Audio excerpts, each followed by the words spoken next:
പാർലമെന്റിന്റെ ബജറ്റ് സമ്മേളനത്തിന്റെ രണ്ടാം ഘട്ടത്തിന് ഇന്ന് തുടക്കമായിരിക്കുകയാണ്. മണിപ്പൂർ സംഘർഷം സഭ നിർത്തിവെച്ച് ചർച്ച ചെയ്യണമെന്നാവശ്യപ്പെട്ട് കോൺഗ്രസ് ലോക്സഭയിൽ അടിയന്തര പ്രമേയ നോട്ടീസ് നൽകി. മാണിക്യം ടാഗോർ MP ആണ് നോട്ടീസ് നൽകിയത്. അതേസമയം വഖഫ് നിയമ ഭേദഗതി ബിൽ ഈ സമ്മേളനത്തിൽ തന്നെ പാസ്സാക്കാനാണ് കേന്ദ്ര സർക്കാരിന്റെ നീക്കം. ഇതിനെ ശക്തമായി എതിർക്കുമെന്ന നിലപാടിലാണ് പ്രതിപക്ഷമുള്ളത്.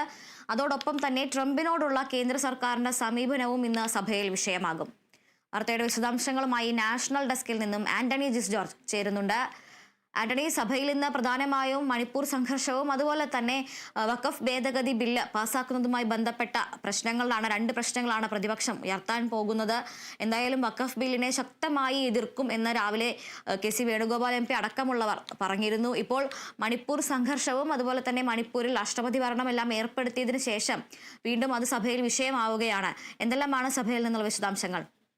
തീർച്ചയായും ബജറ്റ് സമ്മേളനത്തിന്റെ രണ്ടാം പാദമാണ് ഇന്ന് പുനരാരംഭിക്കുന്നത്. ഏതായാലും ഇന്നത്തെ ഒരു പ്രധാനപ്പെട്ട കാര്യം എന്ന് പറയുന്നത് മണിപ്പൂരുമായി ബന്ധപ്പെട്ടുള്ള കാര്യങ്ങൾ തന്നെയാണ്. ഒന്ന്, മണിപ്പൂരിൽ രാഷ്ട്രപതി ഭരണം ഏർപ്പെടുത്തിയതിന് പാർലമെന്റിന്റെ അംഗീകാരം വേണ്ടതുണ്ട്.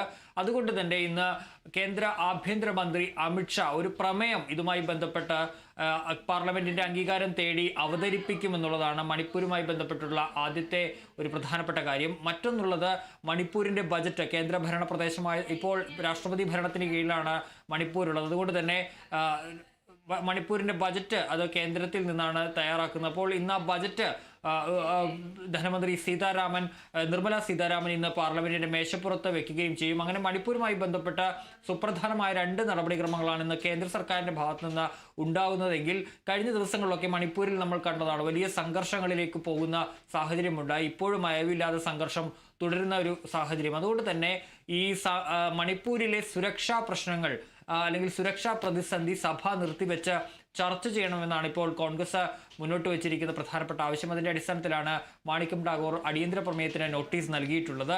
അങ്ങനെ മണിപ്പൂർ വിഷയം കൂടുതൽ സജീവമായി തന്നെ ഇന്ന് സഭാതലത്തിലേക്ക് വരികയും ചെയ്യും. മറ്റൊന്നുള്ളത്, ഇപ്പോഴുള്ളത് ആശാ വർക്കർമാർ, സംസ്ഥാനത്തെ സെക്രട്ടേറിയറ്റിന് മുന്നിൽ ആശാ വർക്കർമാർ നടത്തുന്ന സമരം, അത് അടിയന്തര പ്രമേയമായി അവതരിപ്പിക്കാനുള്ള നോട്ടീസ് ഇപ്പോൾ കൊടിക്കുന്നിൽ സുരേഷ് MPയും നൽകിയിട്ടുണ്ട് ലോക്സഭയിൽ. അങ്ങനെ ആശാ വർക്കർമാരുടെ സമരം കൂടി ഇന്ന് പാർലമെന്റിന്റെ പരിഗണനയിലേക്ക് അല്ലെങ്കിൽ അത് പാർലമെന്റ് ശ്രദ്ധയിൽ കൊണ്ടുവരാനുള്ള ശ്രമം കൊടിക്കുന്നിൽ സുരേഷിന്റെ ഭാഗത്തുനിന്ന് അടിയന്തര പ്രമേയ നോട്ടീസിലൂടെ ഉണ്ടാവുകയും ചെയ്യുന്നുണ്ട്.